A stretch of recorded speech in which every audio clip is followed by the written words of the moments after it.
ஓம் சாந்தி. பிப்ரவரி 25, 2026. காலை முரளி பாப்தாதா, மதுபன். இனிமையான குழந்தைகளே, பிராமணர்களாகிய நீங்கள் தேவர்கள் ஆகின்றீர்கள். பாரதத்தை நீங்கள் சொர்க்கமாக்குகின்றீர்கள். எனவே நீங்கள் பிராமண குலத்திற்கு உரியவர்கள் என்ற போதையை கொண்டிருக்க வேண்டும். கேள்வி: உண்மையான பிராமணர்களின் பிரதான அடையாளங்கள் யாவை? பதில்: 1. உண்மையான பிராமணர்களின் நங்கூரங்கள் இந்த பழைய உலகத்திலிருந்து உயர்த்தப்படுகின்றன. இது அவர்கள் இந்த பழைய உலகின் கரையை விட்டு அப்பால் சென்றுவிட்டதை போன்றுள்ளது. 2. உண்மையான பிராமணர்கள் தங்களுடைய கைகளால் அனைத்தையும் செய்யும் பொழுதும் தங்கள் புத்திகளை தந்தையின் நினைவில் வைத்திருக்கிறார்கள். அதாவது அவர்கள் கர்ம யோகிகளாக இருக்கிறார்கள். 3. பிராமணர் என்றால் ஒரு தாமரை மலரை போன்றவர் என்பதாகும். 4. பிராமணர் என்றால் ஆத்ம உணர்வு உடையவராக இருப்பதற்கு சதா முயற்சி செய்பவர். 5. பிராமணர் என்றால் கொடிய எதிரியான காமத்தை வெல்பவர் என்ற அர்த்தமாகும். ஓம் சாந்தி. ஆன்மீக தந்தை ஆன்மீக குழந்தைகளுக்கு விளங்கப்படுத்துகின்றார். பிராமணர்களாகிய நீங்கள் ஆவீர்கள். பிராமணர்களாகிய நீங்களே தேவர்கள் ஆகப் போகின்றீர்கள் என்பதை என்றும் மறக்காதீர்கள். நீங்கள் வேறுபட்ட குலங்களையும் நினைவு செய்ய வேண்டும். இங்கு பிராமணர்களாகிய நீங்கள் மாத்திரமே இருக்கின்றீர்கள். எல்லையற்ற தந்தை பிராமணர்களாகிய உங்களுக்கு கற்பிக்கின்றார். இந்த பிரம்மா உங்களுக்கு கற்பிப்பதில்லை. சிவ் பாபா பிரம்மா பாபாவின் மூலம் உங்களுக்கு கற்பிக்கின்றார். அவர் பிராமணர்களாகிய உங்களுக்கு மாத்திரமே கற்பிக்கின்றார். ஒருவர் முதலில் பிராமணர் ஆகாமல் சூத்ரரிலிருந்து தேவர் ஆக முடியாது. நீங்கள் உங்களுடைய ஆஸ்தியை சிவ் பாபாவிடமிருந்து பெறுகின்றீர்கள். அந்த சிவ் பாபா அனைவரதும் தந்தையாவார். இந்த பிரம்மா முப்பாட்டனார் என்று அழைக்கப்படுகின்றார். அனைவருக்கும் ஒரு லௌகீக தந்தை உள்ளார். பக்தி மார்க்கத்தில் அனைவரும் இந்த உலகிற்கு அப்பாலுள்ள தந்தையை நினைவு செய்கிறார்கள். இவரே எவரும் அறியாத சூஷ்மமான தந்தை என்பதை குழந்தைகளாகிய நீங்கள் இப்பொழுது புரிந்து கொள்கிறீர்கள். பிரம்மாவிற்கு ஆலயம் இருந்த பொழுதிலும் மகாவீர் அல்லது தில்வாலா என சிலரால் அழைக்கப்படும் பிரஜாபிதா ஆதி தேவருக்கு இங்கு ஆலயம் இருக்கிறது. உண்மையில் ஆதி தேவனான பிரஜாபிதா பிரம்மா அன்றி சிவ் பாபாவே உண்மையான தில்வாலா, அதாவது இதயங்களை வென்றவராவார். ஒரே ஒரு தந்தை மாத்திரமே ஆத்மாக்கள் அனைவரையும் சதா சந்தோஷமுடையவராக்கி அவர்களுக்கு களிப்பூட்டுகின்றார். உங்களுக்கு மாத்திரமே இது தெரியும். உலகில் உள்ள மக்களுக்கு எதுவும் தெரியாது. அவர்கள் சீரழிந்த புத்தியை கொண்டிருக்கிறார்கள். பிராமணர்களாகிய நாங்கள் சிவ் பாபாவிடமிருந்து எங்கள் ஆஸ்தியை பெறுகின்றோம். நீங்கள் இதையும் மீண்டும் மீண்டும் மறக்கின்றீர்கள். நினைவு மிகவும் இலகுவானது. சந்நியாசிகள் யோகம் என்ற வார்த்தையை பயன்படுத்துகிறார்கள். நீங்கள் தந்தையையே நினைவு செய்கின்றீர்கள். யோகம் என்ற வார்த்தை பொதுவானது. இங்கே தந்தையும் குழந்தைகளும் அமர்ந்திருப்பதனால் இந்த இடத்தை யோக ஆசிரமம் என அழைக்க முடியாது. தங்களின் எல்லையற்ற தந்தையை நினைவு செய்வது குழந்தைகளின் கடமை. நாங்கள் பிராமணர்கள். நாங்கள் எங்களுடைய பாட்டனாரின் ஆஸ்தியை பிரம்மாவின் மூலம் பெறுகின்றோம். இதனாலேயே சிவ் பாபா கூறுகின்றார், இயன்றவரை நினைவில் நினைத்திருங்கள். நீங்கள் நினைவு செய்வதற்கு உதவியாக ஒரு படத்தையும் வைத்திருக்கலாம். நாங்கள் பிராமணர்கள். நாங்கள் தந்தையிடமிருந்து எங்கள் ஆஸ்தியை பெறுகின்றோம். பிராமணர்கள் தங்களுடைய குலத்தை எப்பொழுதாவது மறக்கின்றார்களா? நீங்கள் சூத்ரர்களின் சகவாசத்தினுள் செல்லும் பொழுது நீங்கள் ஒரு பிராமணர் என்பதை மறந்து விடுகின்றீர்கள். பிராமணர்களாகிய நீங்கள் ஞானம் நிறைந்தவர்கள் என்பதால் பிராமணர்கள் தேவர்களை விடவும் மேன்மையானவர்கள். கடவுள் ஜானி ஜனன்கார் என்று அழைக்கப்படுகின்றார். அவர்களுக்கு அதன் அர்த்தம் தெரியாது. அவர் அமர்ந்திருந்து ஒவ்வொருவருடைய இதயத்திலும் என்ன உள்ளது என்பதை பார்க்கின்றார் என்பது அல்ல.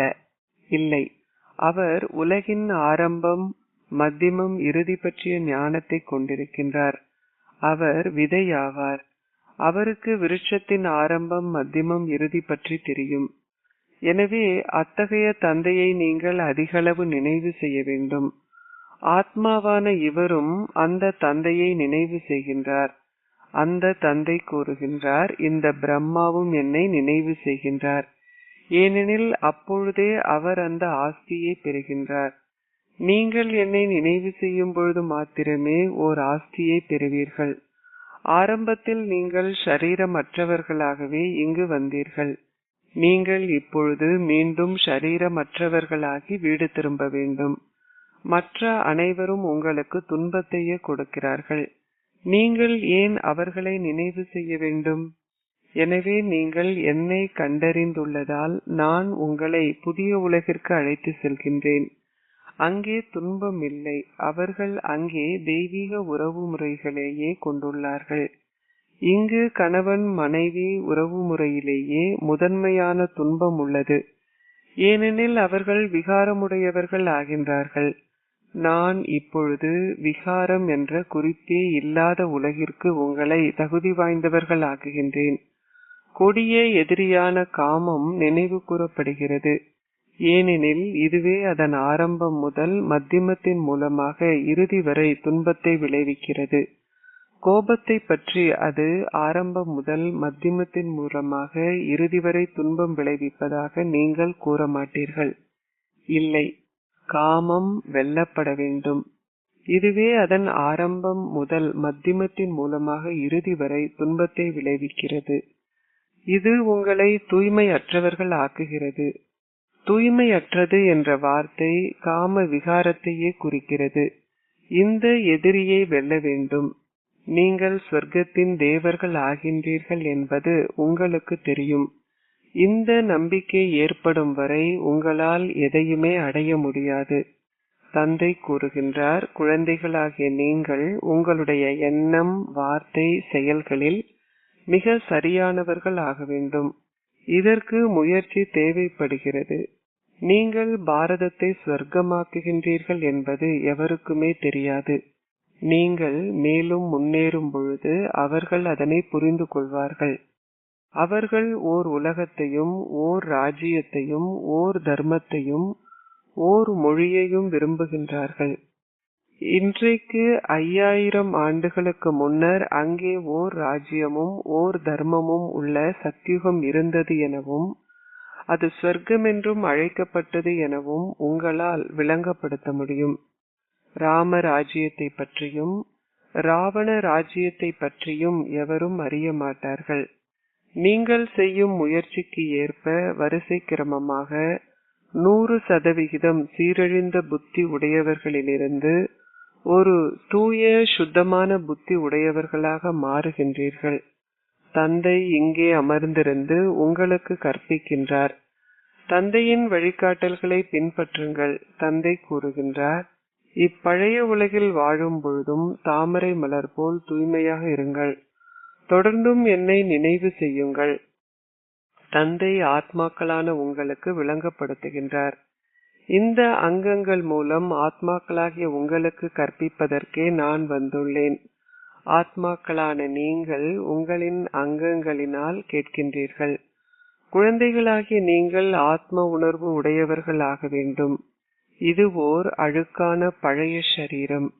பிராமணர்களாகிய நீங்கள் பூஜிக்க தகுதி வாய்ந்தவர்கள். நீங்கள் புகழப்படுவதற்கு தகுதியானவர்கள். ஆனால் தேவர்கள் பூஜிக்க தகுதி வாய்ந்தவர்கள். நீங்கள் ஸ்ரீமத்தை பின்பற்றுவதால் இவ்வுலகை தூய சொர்க்கமாக ஆக்குகின்றீர்கள். பிராமணர்களாகிய நீங்கள் பூஜிக்க தகுதியற்றவர்கள். நீங்கள் புகழப்படுவதற்கு தகுதியானவர்கள். ஆனால் தேவர்கள் பூஜிக்க தகுதி வாய்ந்தவர்கள்.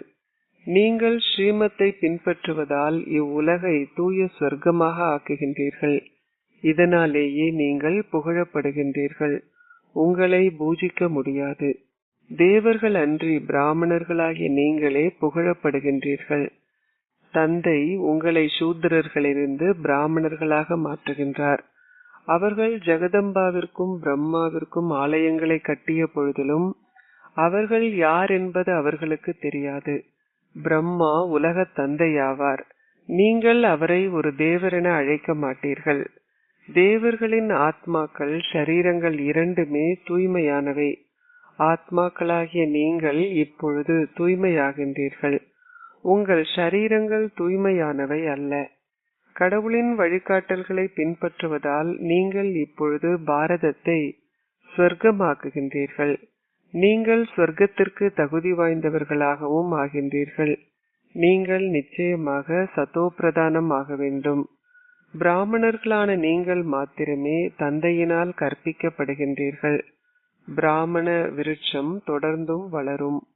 உறுதியான பிராமணர்களாக ஆகுபவர்கள் பின்னர் தேவர்கள் ஆகுவார்கள். அது ஒரு புதிய விருட்சமாகும். இங்கு மாயையின் புயல்களும் உள்ளன. சத்யுகத்தில் புயல்கள் எதுவும் இருக்காது.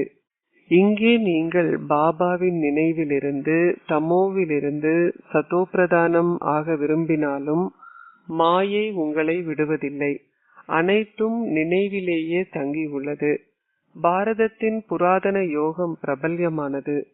ஒருவர் வந்து தங்களுக்கு புராதன யோகத்தை கற்பிக்க வேண்டும் என்பதில் வெளிநாட்டவர்களும் ஆர்வமாக இருக்கிறார்கள். 2 விதமான யோகங்கள் உள்ளன. ஹத யோகிகளும் ராஜயோகிகளும் இருக்கிறார்கள். நீங்கள் ராஜயோகிகள். இதுவே தந்தையால் மாத்திரம் கற்பிக்கப்படுகின்ற பாரதத்தின் புராதன ராஜயோகமாகும். கீதையில் எனது பெயருக்கு பதிலாக அவர்கள் ஸ்ரீ கிருஷ்ணரின் பெயரை புகுத்திவிட்டார்கள். அது எவ்வளவு பெரிய வித்தியாசத்தை ஏற்படுத்திவிட்டது. சிவனின் பிறந்த தினத்தை தொடர்ந்து ஸ்ரீ கிருஷ்ணரின் ராஜ்யம் இருக்கின்ற உங்கள் சொர்க்கத்தின் பிறந்த தினம் வருகிறது. சிவனின் பிறந்த தினம் வரும்பொழுது கீதையின் பிறந்த தினமும் வருகிறது என்பதை நீங்கள் புரிந்து கொள்கிறீர்கள். பின்னர் நீங்கள் அனைவரும் தூய்மையாக இருக்கின்ற சொர்க்கத்தின் பிறந்த தினமும் வருகிறது.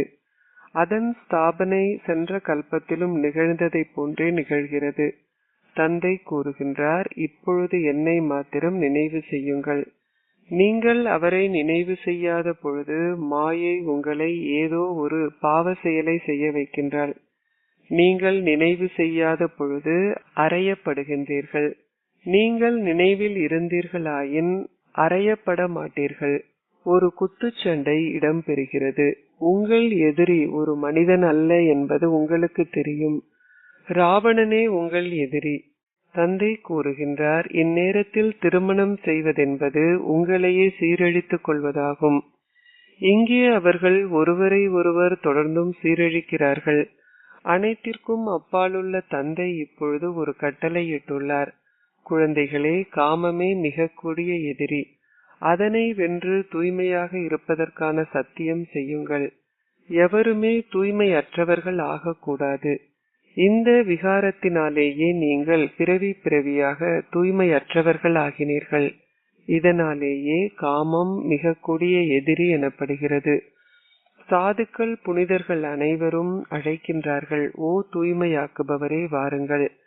சத்யுகத்தில் எவருமே தூய்மையற்றவராக இருப்பதில்லை. தந்தை வந்து இந்த ஞானத்தின் மூலம் அனைவருக்கும் சத்கதியை அருள்கின்றார். தற்பொழுது அனைவருமே சீரழிந்தவர்களாக உள்ளனர். வேறு எவராலும் இந்த ஞானத்தை கொடுக்க முடியாது. ஞான கடல் மாத்திரமே இந்த ஞானத்தை கொடுக்கின்றார். இந்த ஞானத்தின் மூலமே பகல் ஏற்படுகிறது. பகல் ராமருடையது, இரவு ராவணனுடையது. இந்த வார்த்தைகளின் மிக சரியான அர்த்தத்தை குழந்தைகளாகிய நீங்கள் மாத்திரமே புரிந்து கொள்கிறீர்கள். நீங்கள் உங்களது முயற்சியில் பலவீனமாக இருக்கின்றீர்கள். தந்தை உங்களுக்கு மிகவும் நன்றாக விளங்கப்படுத்துகின்றார். நீங்கள் முழு 84 பிறவிகளையும் எடுத்துள்ளீர்கள். நீங்கள் இப்பொழுது தூய்மையாகி வீடு திரும்ப வேண்டும். தந்தையின் வழிகாட்டல்களை பின்பற்றுவதால் ஆத்மாக்களாகிய நாங்கள் பின்னர் ஆட்சி புரிய உள்ள பாரதத்தை சொர்க்கமாக்குகின்றோம் எனும் தூய பெருமையை நீங்கள் கொண்டிருக்க வேண்டும். நீங்கள் அரசராகவோ அரசியாகவோ அல்லது பிரஜைகளாகவோ ஆகினாலும் நீங்கள் பெறும் அந்தஸ்தானது நீங்கள் இப்பொழுது செய்யும் முயற்சியிலேயே தங்கி உள்ளது. அரசர்களும் அரசிகளும் எவ்வாறு உருவாக்கப்படுகிறார்கள் என்பதை நீங்கள் காண முடியும். தந்தையை பின்பற்றுங்கள் எனப்படுகிறது. இது இந்த நேரத்தையே குறிக்கிறது. இது லௌகீக உறவு முறையை குறிக்கவில்லை. தந்தை வழிகாட்டல்களை கொடுக்கின்றார். சதா என்னை மட்டுமே நினைவு செய்யுங்கள். உங்கள் பாவங்கள் அழிக்கப்படும். நீங்கள் இப்பொழுது ஸ்ரீமத்தை பின்பற்றுகின்றீர்கள் என்பதை புரிந்து கொள்கிறீர்கள். நீங்கள் எத்தனையோ பேருக்கு சேவை செய்கின்றீர்கள். குழந்தைகளான நீங்கள் தந்தையிடம் வரும்பொழுது சிவ் பாபா உங்களை இந்த ஞானத்தினால் களிப்பூட்டுகின்றார். இவரும் கற்கின்றார். சிவ் பாபா கூறுகின்றார், நான் காலையில் வருகின்றேன். அச்சா, பின்னர் எவராவது பாபாவை சந்திக்க வரும்பொழுது இவரால் வருபவருக்கு விளங்கப்படுத்த முடியாதா? பாபா, நீங்கள் வந்து விளங்கப்படுத்துங்கள், ஏனெனில் என்னால் விளங்கப்படுத்த முடியாமல் இருக்கிறது என இவர் கூறுவாரா? இவர் மிகவும் ஆழமான மறைமுகமான விஷயங்கள். நான் அனைத்திலும் அதி சிறந்ததை விளங்கப்படுத்துகின்றேன். சிவ் பாபாவை விளங்கப்படுத்துகின்றார் என்று நீங்கள் ஏன் நினைக்கின்றீர்கள்? இவரால் விளங்கப்படுத்த முடியாதா? இவர் சென்ற கல்பத்தில் விளங்கப்படுத்தி இருக்க வேண்டும். இதனாலேயே இவர் அந்த ஆஸ்தியை பெற்றார் என நீங்கள் புரிந்து கொள்கிறீர்கள். மம்மாவும் விளங்கப்படுத்துவது வழக்கம். மம்மாவும் உயர்ந்த அந்தஸ்தை பெற்றார். மம்மாவும் பாபாவும் சூட்சும உலகத்தில் காட்டப்பட்டுள்ளனர். குழந்தைகளாகிய நீங்கள் தந்தையை பின்பற்ற வேண்டும். ஏழைகளே தங்களை அர்ப்பணிக்கின்றார்கள். செல்வந்தர்களால் அதை செய்ய முடியாது. பாபா, இவையெல்லாம் உங்களுக்கே உரியவை என ஏழைகள் கூறுகிறார்கள். சிவ் பாபாவே அருள்பவர். அவர் ஒருபொழுதும் எதனையும் பெறுவதில்லை. அவர் குழந்தைகளிடம் கூறுகின்றார், இவை அனைத்தும் உங்களுடையவை. இங்கோ அல்லது எங்கோ நான் எனக்கென ஒரு மாளிகை கட்டுவதில்லை. நான் உங்களை ஸ்வர்க்க அதிபதிகள் ஆக்குகின்றேன். நீங்கள் இப்பொழுது இந்த ஞான ரத்தினங்களால் உங்கள் புத்திகளை நிரப்ப வேண்டும். மக்கள் ஆலயத்திற்கு சென்று எனது மடியை நிரப்புங்கள் என கூறுகிறார்கள். எவ்வாறாயினும் எந்த மடியை? அதனை எதனால் நிரப்புவது? லக்ஷ்மியே உங்களுக்கு செல்வத்தை அளித்து உங்கள் மடிகளை நிரப்புகின்றார். அவர்கள் சிவனிடம் செல்வதே இல்லை. அவர்கள் சங்கரரிடமே சென்று அதனை கூறுகிறார்கள். சிவனும் சங்கரரும் ஒருவரே என அவர்கள் நம்புகிறார்கள். ஆனால் அது அவ்வாறு இல்லை. தந்தை வந்து உங்களுக்கு உண்மையான விஷயங்களை கூறுகின்றார். தந்தையே துன்பத்தை அகற்றுபவரும் சந்தோஷத்தை அருள்பவரும் ஆவார். குழந்தைகளான நீங்கள் வீட்டில் உங்கள் குடும்பங்களுடன் வசிக்க வேண்டும்.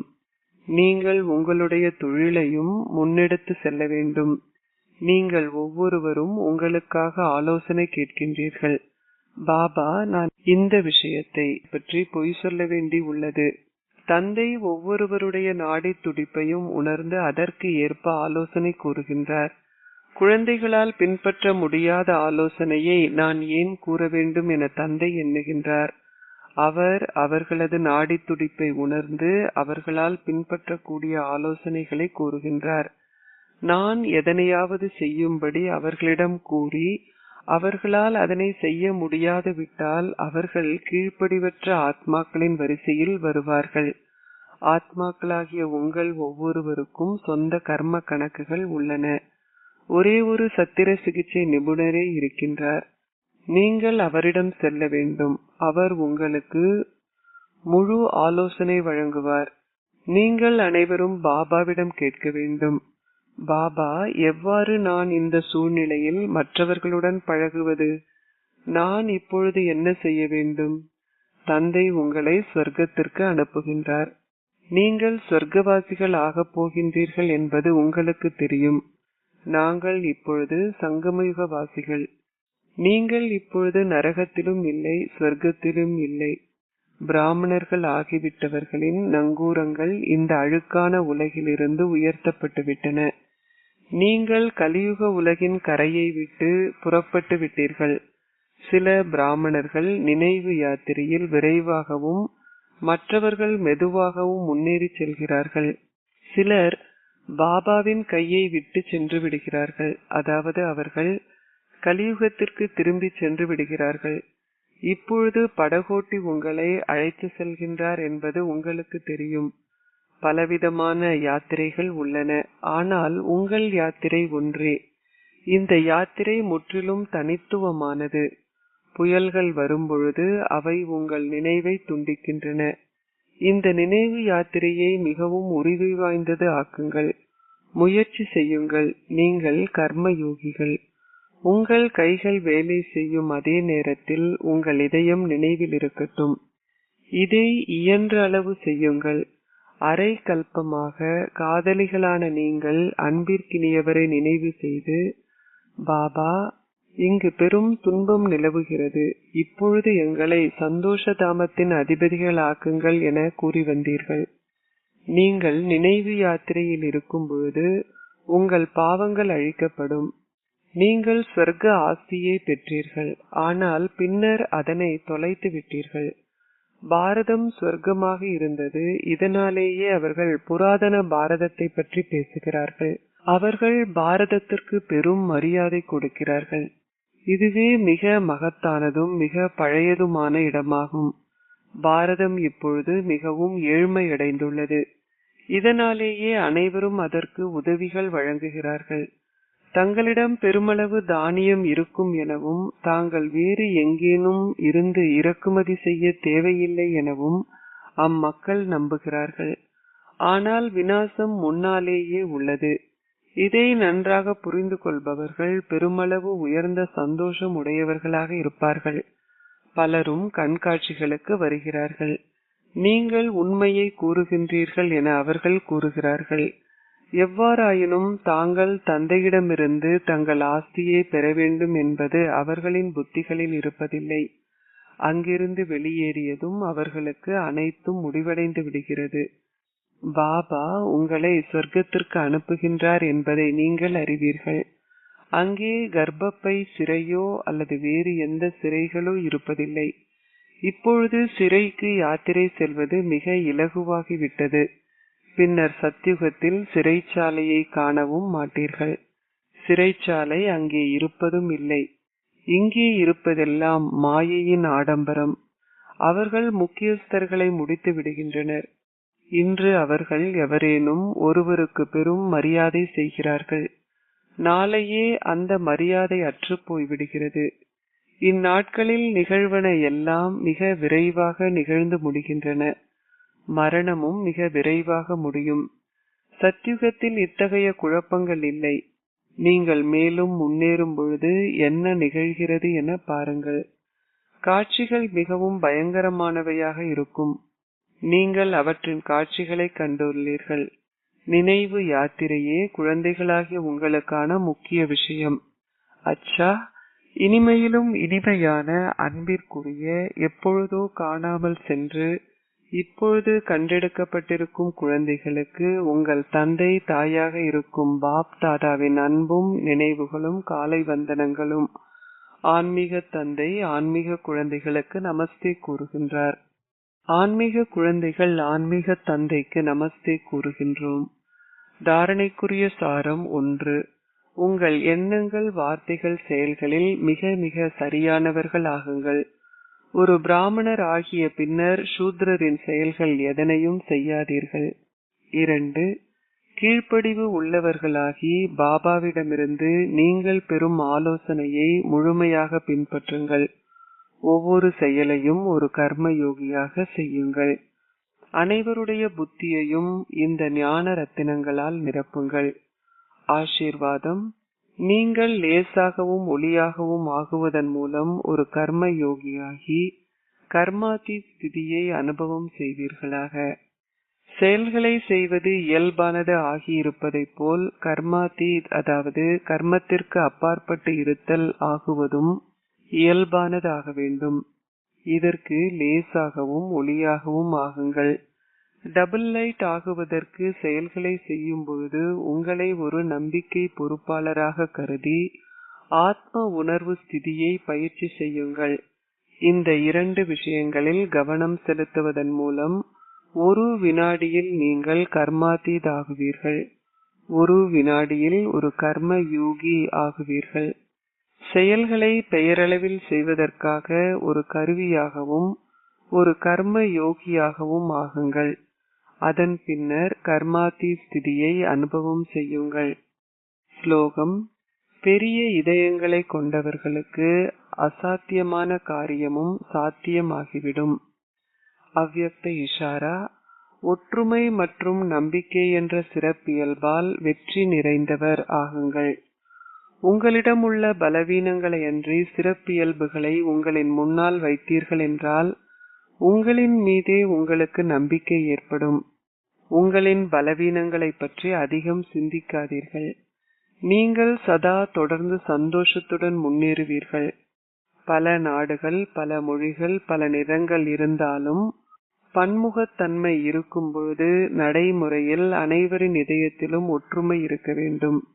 ஏனென்றால் அனைவரின் இதயங்களிலும் ஒரே ஒரு தந்தையே இருக்கின்றார்.